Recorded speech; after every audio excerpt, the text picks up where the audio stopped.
Hello, everyone, and welcome to this recording. As usual, I am making a recording to supplement this week's live lecture in the classroom. I will introduce the extra course reading to you, a chapter from Michael Camille's book, Glorious Visions, Gothic Art. And I will refer to some of the examples that Camille also discusses in the chapter. And in addition, I will take the opportunity to bring in some of the artworks that are included in the main textbook, The Art and Architecture of the Middle Ages, that I feel can be fruitfully explored also by applying Camille's specific perspective on nature and seeing. So let me share my screen for you. Here we go. Michael Camille, he was professor of art history at the University of Chicago in the United States. He died far too early. He was only 44. But before that, he was very prolific. He published extensively. He wrote on book painting, illuminated manuscripts.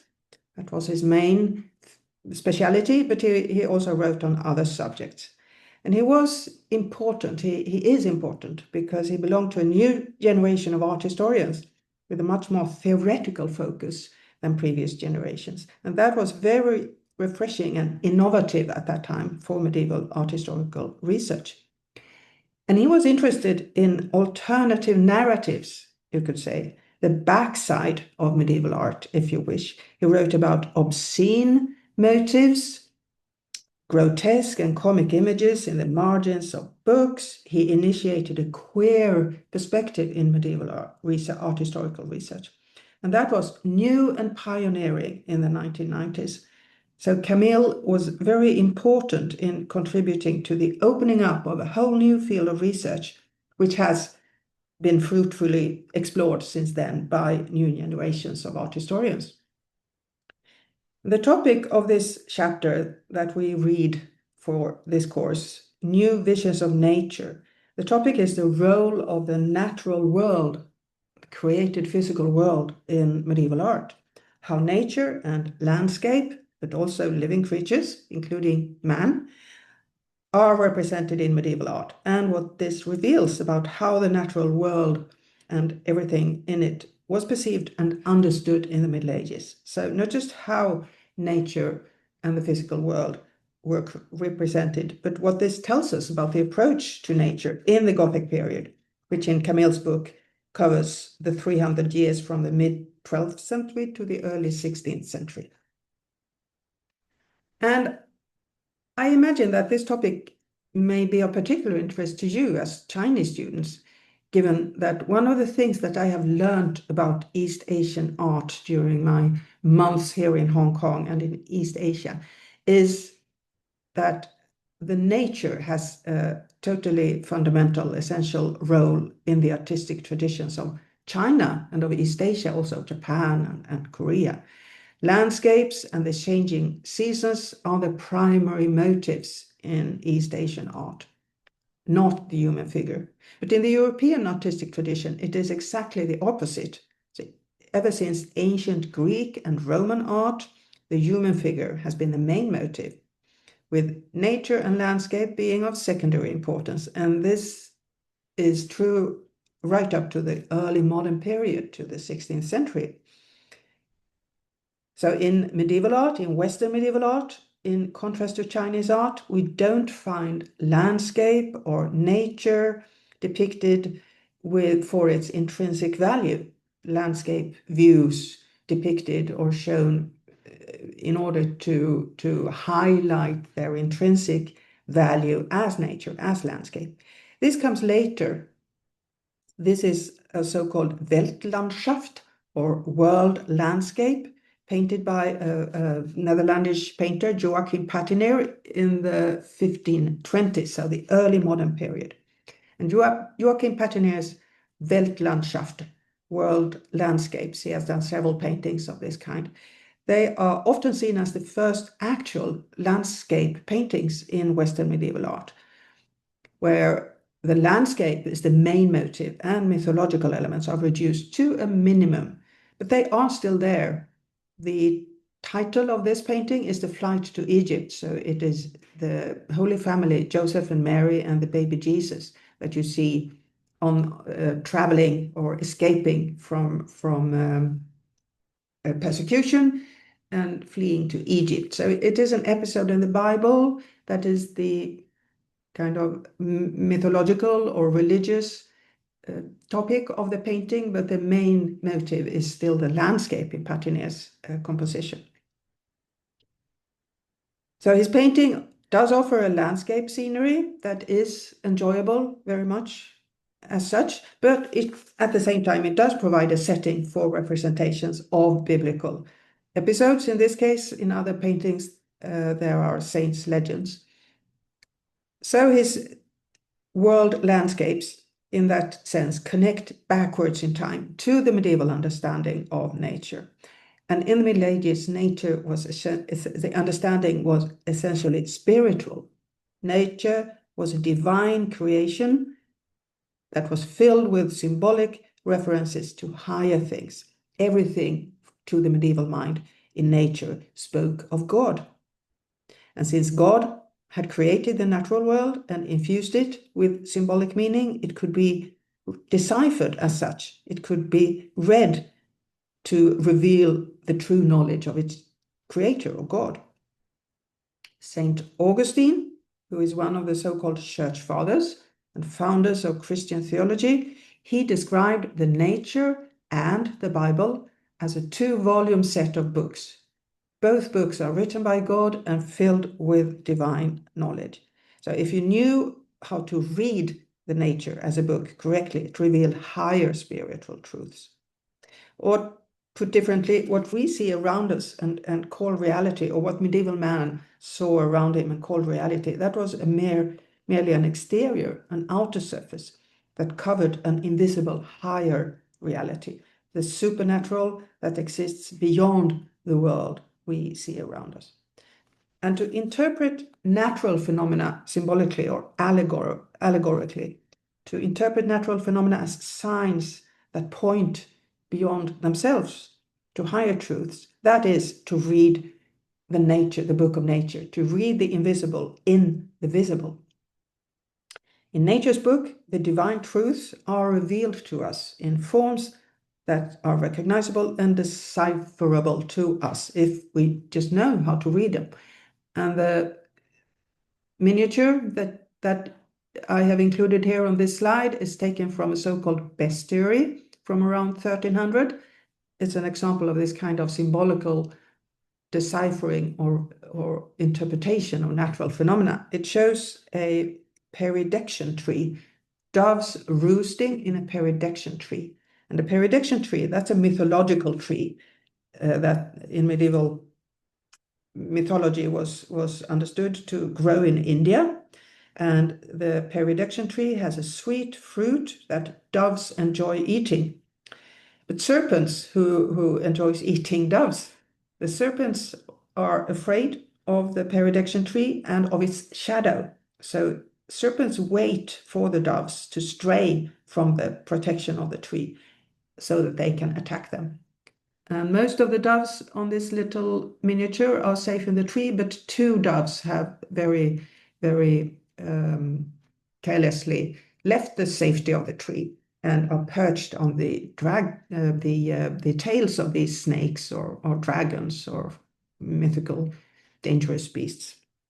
And this motive, the peridection tree with the doves and the snakes, or the reptiles, perhaps we should call them, if it is interpreted as it is intended to, symbolically or allegorically, it is a reminder of salvation, Christian salvation. The tree represents Christian faith, and the doves are the Christian souls, or the Christians, the believers, the followers, and the serpents are the devil that wait beneath the tree to take those who leave the safety of the tree, the safety of the church. And this image, as I said, is taken from a bestiary. A bestiary is a genre, a literary genre, medieval genre kind of text, which is a primary example of this allegorical understanding of nature. So bestiary is a dictionary of animals. In a bestiary, the animals are described, and their symbolical or allegorical religious significance is explained. So this is another bestiary, an English bestiary, slightly older than the previous one. And it tells us about the lion with no less than 3 images of lions. And the accompanying text informs us that the lion has 3 natures. This is the natural description of the lion. When a lion is walking in the mountain and sees that it is being hunted, it erases its tracks with its tail. It always sleeps with its eyes open, and its cubs are born dead and are brought to life on the 3rd day when the mother breathes in their faces or the father roars over them. And that's exactly what we see on these 3 images to the left.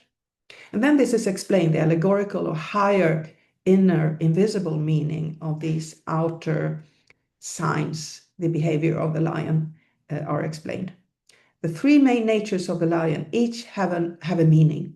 The lion erasing its tracks with its tail represents the way Jesus concealed his divinity, only revealing himself to his followers. And the lion sleeping with its eyes open represents Jesus, physically dead after crucifixion, but still spiritually alive in his divine nature. And the lion, roaring over his dead cubs to bring them to life, represents how God the Father woke Jesus after 3 days in his tomb. So this is the medieval understanding of nature as a symbolical representation of divine truths. But this didn't prevent artists from copying the forms of the real physical nature in stone.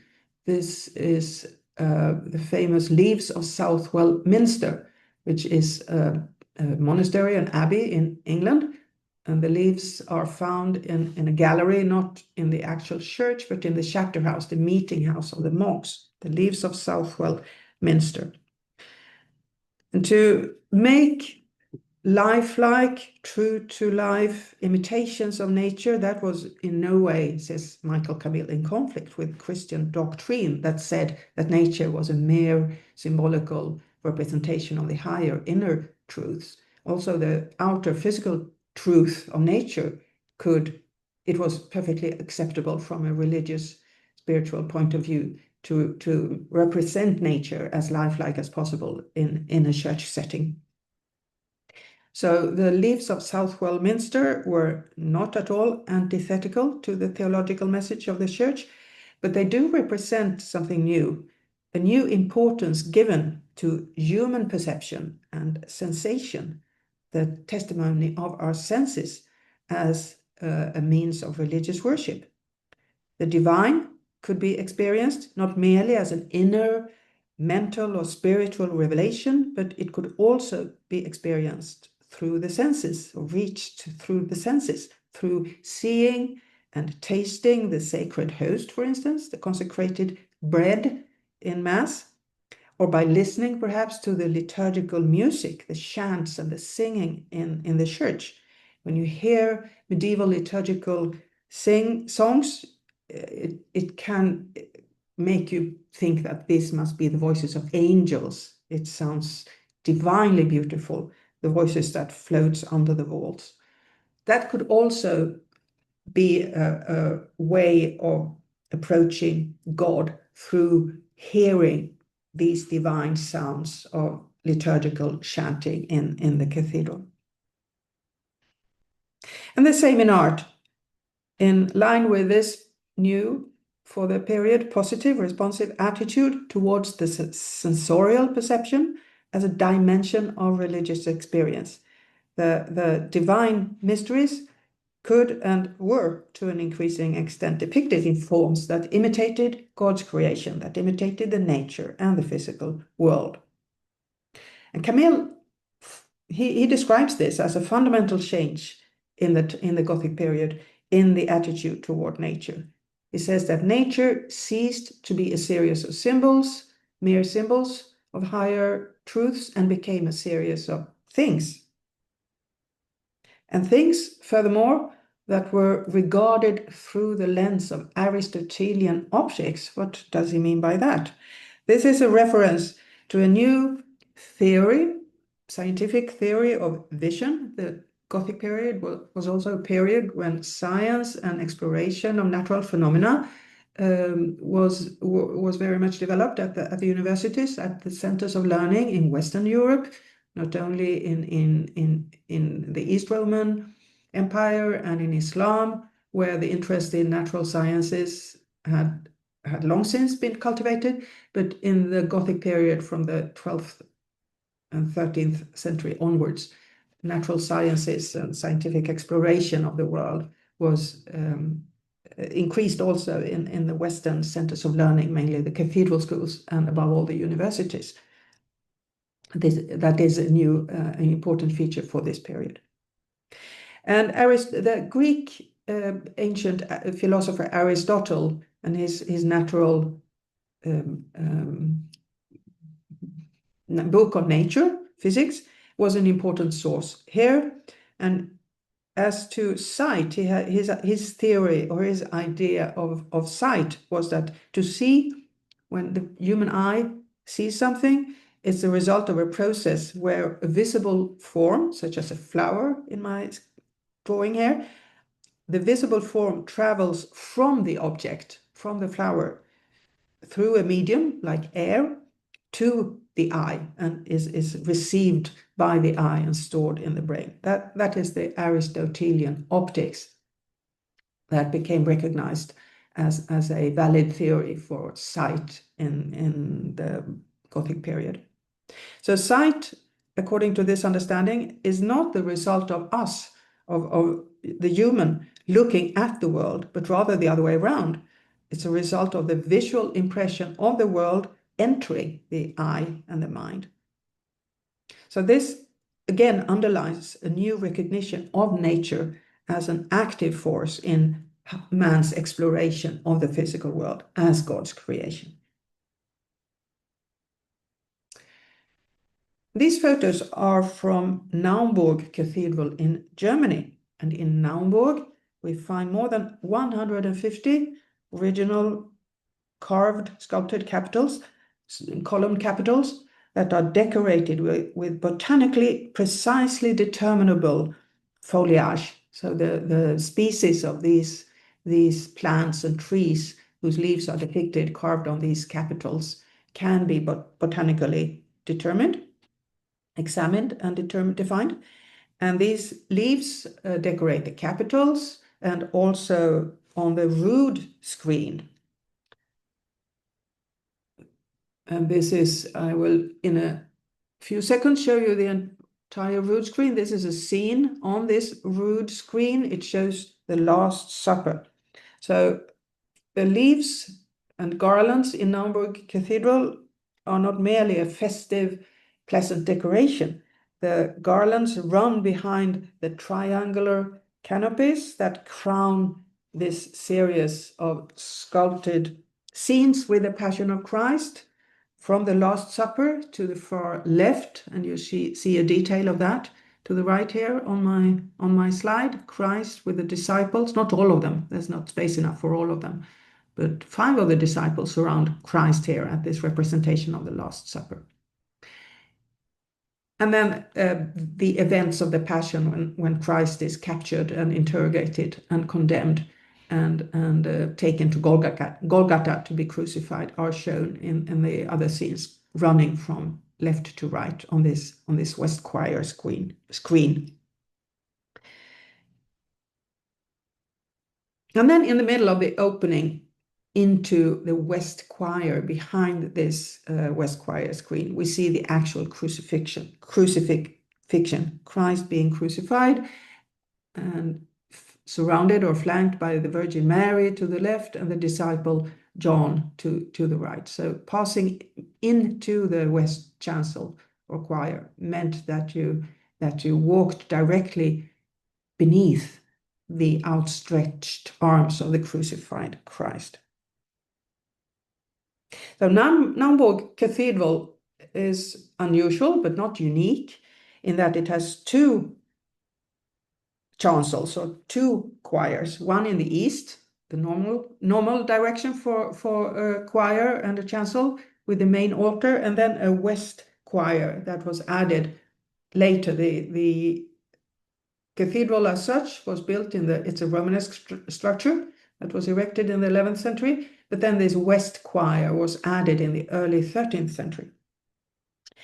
And the most famous feature in the west choir are the donor figures, a set of sculpted life-size figures that go further in their lifelike representation than almost anywhere else in Europe during the Middle Ages. And these are not saints. We normally meet saints and biblical figures in art in a church space, but these are historical figures who have once benefited the church. They are donors, known historical people, Eckehart and Uta to the left, Hermann and Reglindis in the middle, and Gerburg to the right. These have existed once, but long ago. They had been dead for centuries when these sculptures were made.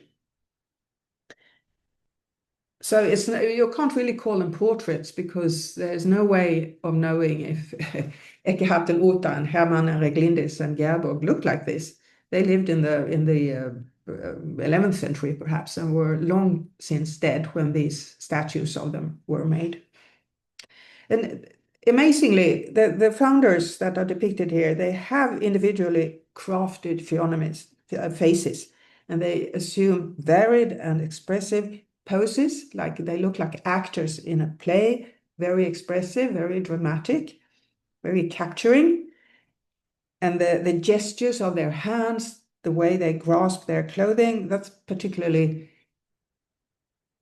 expressive. And this is also emphasized by the polychromy, the coloring, which is reconstructed in modern time, but corresponds to the polychromy, the coloring that was an integral part of all sculpture during the Middle Ages. So this may lead you to believe that although Eckehart and Uta and Hermann and Reglindis and Gerburg weren't available for the sculptor in the mid-13th century, he must have used living models taken from somewhere when he created these donor figures. But that is unlikely. That was not the way medieval artists worked.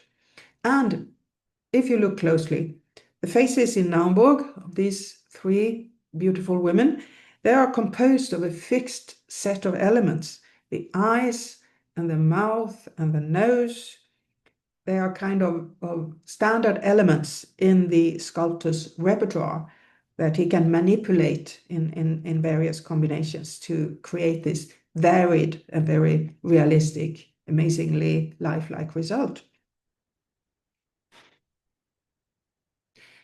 So the idea that he had live models to work after is anachronistic and ahistorical and probably not the case, although you may be forgiven for thinking so. And these Naumburg donors are wrapped in voluminous cloaks that fall in heavy folded layers. They are bundled up in voluminous garments, and we see very little of the bodies underneath, in fact. And this underlines the fact that the naked body is rare in medieval art, in contrast very much to antiquity, classical antiquity, and to the Renaissance, where the naked, the nude, idealized human body is the main motive. In medieval art, we rarely see nude figures. It's unusual, and when we do, it is in very specific and almost always negative situations. And the most frequent nude figures are Adam and Eve, which you see two examples of here. A sculpted Adam that used to decorate the west facade of the Notre Dame Cathedral in Paris, and then a painted Eve by Hans Memling, who was a German painter who was active in the mid-15th century. And the main reason for this scarcity of human nakedness in medieval art is the church's, the Christian attitude towards the human body and towards sexuality. So the human body in itself is not necessarily sinful in the view of the church. It can't be sinful because God has created the humans with their bodies. And furthermore, God took human form himself in Christ. And the bread and the wine of the Holy Sacrament are transformed in the consecration at Mass to Christ's flesh and blood. So in a way, Christian religion and Christian worship is very much about the body. And the bodily resurrection at the end of times is a fundamental part of the Christian creed. So the body in itself is not bad or sinful in the Christian understanding. But the attitude of Adam here from Notre Dame explains the ambivalence of the body in Christian understanding. Because Adam, the sculpted Adam here, in contrast to Hermes, to the left of him, the classical Hermes, who freely exposes himself to us, completely at ease in his nakedness. But Adam is not. He looks ashamed and he hides his genitals behind the large leaf. So when he and Eve, according to the Bible, ate the fruit from the tree of knowledge that God had told them not to eat, they suddenly realized that they were naked and they were ashamed, and they tried to shield themselves with leaves, shield their naked bodies, their genitals. Their disobedience when they ate the fruit of knowledge, although they weren't supposed to, that caused the fall of mankind from God's grace. So their bodies are fallen bodies. They are sexual bodies. Their nakedness is sexual. It's awkward. It's laden with guilt. It's a guilty nakedness. And the representation of the body for its own sake, for its own qualities, which is the central theme in ancient classical Greek and Roman art and in Renaissance art, the idealized naked human body as Hermes and Aphrodite's bodies here, Roman copies from Greek originals that were made in the 4th century before the Common Era. This idealized representation of the naked body that is characteristic of classical art, that is avoided in medieval art. Sexually or erotically charged naked bodies occur to a very small extent during the Middle Ages. And when they do, they clearly follow ideals that are different from the classical ones. If you compare Hans Memling's Eve, for instance, to Praxiteles' Aphrodite, it's obvious that the physical ideals in the 15th century are very different from the classical ideas of Greek and Roman and Renaissance.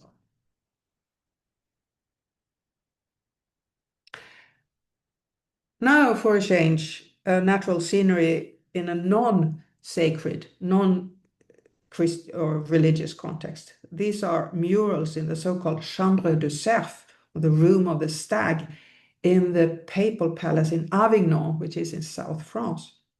This palace, papal palace, it was the residence of 7 popes, 7 successive popes in the 14th century. This was due to a major conflict in the 14th century between the papacy, the Pope, and the French king.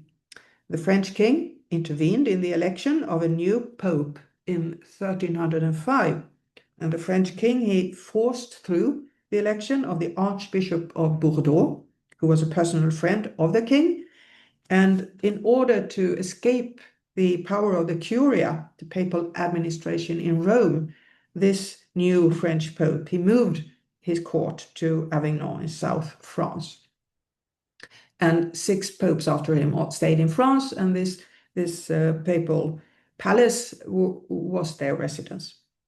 So the Chambre de Cerf is located in the papal palace, but it's not a chapel or an oratory, a sanctuary. It's a secular space. It was the study room, the workroom of the Pope. So the garden on the wall, painted on the walls, need not be interpreted as the Garden of Paradise, the Garden of Eden, or as a specifically religious setting, but it would be a mistake, says Michael Camille, to perceive it as a depiction of nature for its own sake.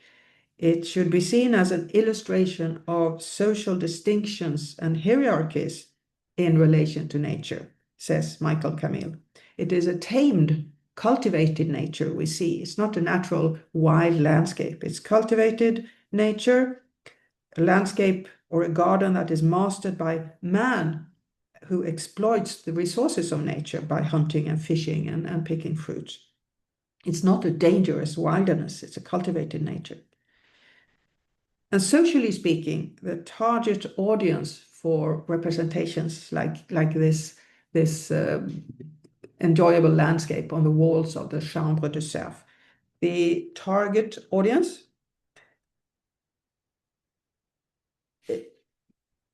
are the upper classes, because it's the upper classes, members of the upper classes, that engages in such pursuits as hunting that you see to the left on the upper photo here. So this social hierarchy of how nature is exploited and used is reflected in these paintings.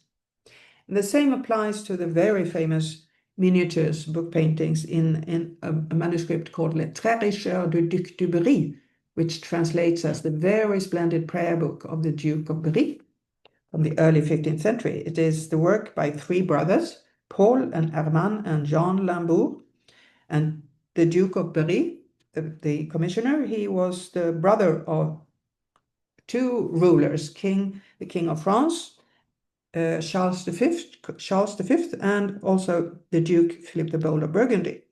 So he belonged to the top circles of his time, and he was one of the greatest art collectors of the period, the Duc de Berry, or the Duke of Berry. He had a library that contained several hundred manuscripts, and one of them, the most famous today, is this Les Très Richeurs du Duc de Berry by the three Limbourg brothers. And you may ask yourself why he collected books. Was it merely a bibliophile artistic interest? It surely was. But art collecting and book collecting and patronage in the 15th century was also a way of manifesting status and social position to the outside world. So collect art and books was a way of showcasing your affiliation with the social elite. Late medieval court culture was a culture when it was all about showing off in public with the greatest possible effect, and to practice what is called conspicuous consumption, blatant consumption. And Les Très Richeurs, the very splendid prayer book, is a compelling expression, you could say, of such luxury consumption. It's a prayer book, breviary in the specialized language of book experts, with illustrations, large and small scenes from the Bible, from the Old and New Testament. There are legends of saints, but it is best known for 12 full-page calendar images, that one for each month of the year. And these paintings, they show forests and fields and various pursuits belonging to the months and the seasons of the year. And the backdrop are the various residences, the palaces and castles of the Duke of Berry. And these miniatures, they are detailed and probably fairly realistic depictions of contemporary life. And interestingly, we see not only the leisurely pursuits of the nobility, but also the ordinary people working on the fields, in contrast to the more glamorous activities of the ducal court. So for instance, the miniature belonging to the month of October, we have two men that are plowing and sowing the fields. And the man to the right in the blue tunic, he looks rather ragged. His stockings have holes, and you can even see the imprint from his feet in the ground where he has been walking. So it's really an ambition to represent this scenery as realistically or as close to life as possible. And in the miniature showing the month of August, we have this aristocratic hunting company in the foreground, and then in the background, workers that are taking a bath to cool themselves after harvesting the field. So we have people from all layers, social layers, that are, each doing his or her thing in these paintings. It's not a social critique, not at all. but it shows kind of the physical world with all the activities belonging in it. That was part of the Dux de Bry's reality.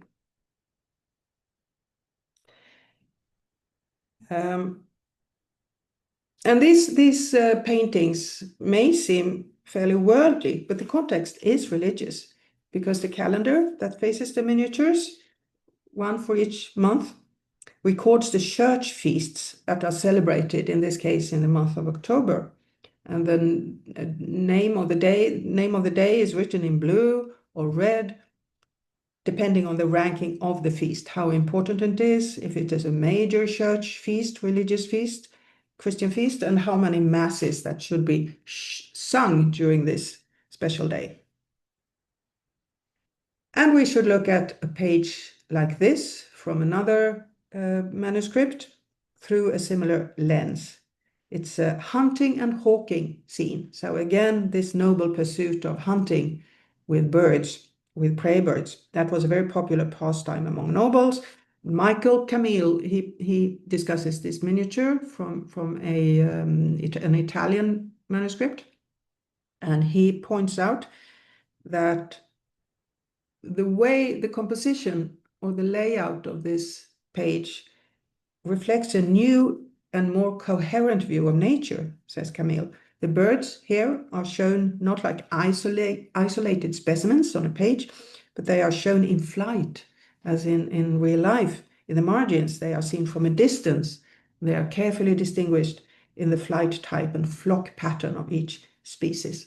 So it is this painting manifests a close observation of nature and an ambition to record the natural behavior of birds in real life, but the context, again, is religious and moral. The illumination is part of a treatise, a text on the 7 deadly vices that led to eternal damnation. And of these vices, the 7 deadly vices, pride was the worst.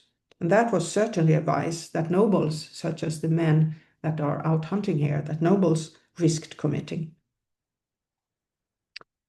And that's the message. The same message is communicated by this rather horrible, grisly scene, is the 3 living and the 3 dead. It's a full page, or it's an entire spread in a Psalter and Book of Hours, a prayer book, belonging to Bonne de Luxembourg, who was the wife of the French crown prince. So this was in royal ownership. The title of the artist is Jean Lenoir, and the title of this specific scene is "What you are, we were. What we are, you will be." So it's a story or a lesson here. It tells of 3 young noblemen. To the left, one of them is even crowned. So these are aristocrats. They are out riding and on horseback. And then they suddenly encounter 3 rotting skeletons that address them and tell them, what you are, we once were, and what we are now, you will be. So it's a warning, as I said, a lesson. You may be young and careful now, but sooner or later, death and decomposition will be your lot. So take care to die free of sin in order to attain eternal salvation. And Bonne de Luxembourg, in her case, this was an urgent message, because she did die in 1348 of plague, the Black Death, or the bubonic plague, that pandemic that ravaged Europe during the middle years of the 14th century. By various estimations, it killed from 25 up to 60% of Europe's population. It hit differently in different regions of Europe, and it's not easy to make estimations of exactly how many that died, but a fair, sizable amount of Europeans died of plague during these years. And Bonne de Luxembourg, she was one of them.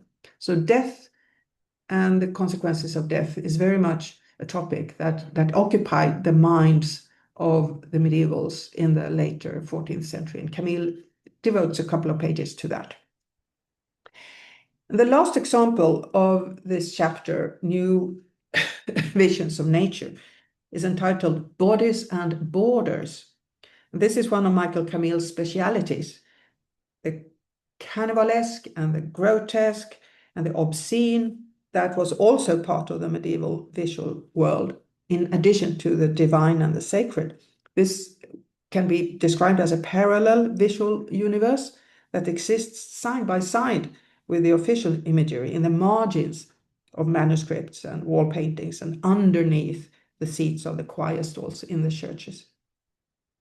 The jeering face on the French choir stall to the left on my slide here, it was hidden when the choir stall was in use, when the canons or the monks sat on the seats during Mass or during the prayer services. But it could easily be seen at all other times, so it's not really a secret joke. There is a clear message here. They were meant to be seen, and there is a message. It's not just funny. It is grotesque and funny. You can laugh at it, but it warns you. It warns you of abusing the body that God has created and given us by disfigurating it. And the other three images show marginalia, margin decorations from a book of hours called the Maastricht Book of Hours. It was made in Liège in France in the 14th century. And the Maastricht Book of Hours, it's very rich in the kind of marginal imagery that appears also in many other illuminated manuscripts and prayer books in the 13th and 14th centuries. And these marginal sceneries are boisterous, and they are rompy, they are absurd, they are sometimes obscene, and probably also satirical. The monk who is playing some kind of violin with a distaff, so it's just a parody of music, and he's accompanying a nun who has lifted up her skirts and is dancing, and that is absolutely not the way the religious monk and nun should behave. So this is transgressive behavior. And on the spread below, there is an astronomer who is gazing at stars. He's standing on a dragon. He's threatened by an hairy ape.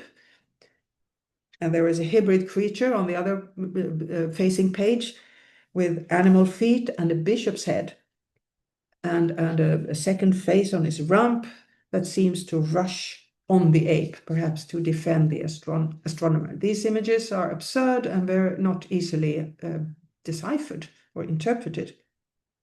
And these kinds of hybrid creatures, like the figure with the bishop's head and animal feet and a second face on the behind, these are hybrids.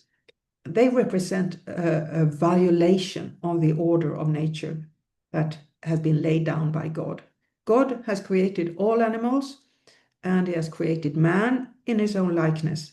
And when man and beast mix and merge in monstrous and unnatural combinations, like we see here, this goes against nature. It's always in a medieval context a sign of sin and immorality.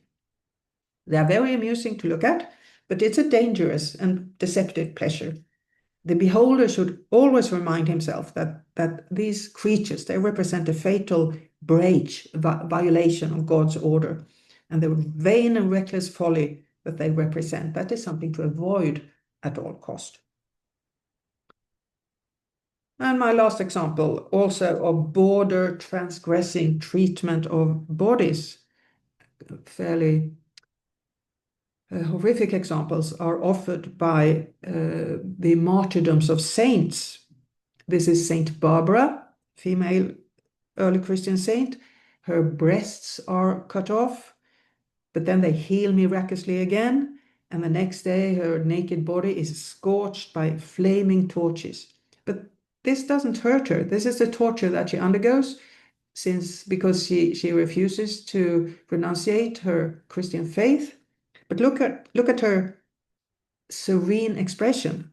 She is subjected to really horrific physical torment, but she defeats her executioners. She rises above the physical. Torture doesn't affect her. And it's not just her, this goes for martyrs in general. Torture and pain doesn't affect them. They are untouched. They are protected by the hand of God. Their wounds often heal during the night. Their faith makes them invulnerable. Martyr legends are unpleasant reading, I must say, not least when it comes to female martyrs. Sexual violence is not seldom an additional element, which is never the case with male martyrs. And in this altarpiece, which is made by a German painter, Meister Franke, is assumed to be the artist behind this altarpiece, and it is today in the National Museum in Helsinki, where it has arrived from the church Kalanti in Finland. What we see here is something quite unmedieval. It is an eroticization, a sexualized representation of the saintly body, which is not typical for the Middle Ages. This is a female saint, a virgin, Barbara, and we witness her victory through her fate because she is untouched, unharmed by the brutal violence. She is that is committed towards her. But at the same time, the painter does expose her naked body in an erotically charged way to the viewer. And this is not the standard medieval way of representing or depicting saintly bodies. Oh, this has taken too long, 45 minutes. I apologize, but Michael Camille's world is there we go. Michael Camille's world is a very fascinating place to visit, and I hope you will enjoy reading the chapter that I have tried to throw some light on now.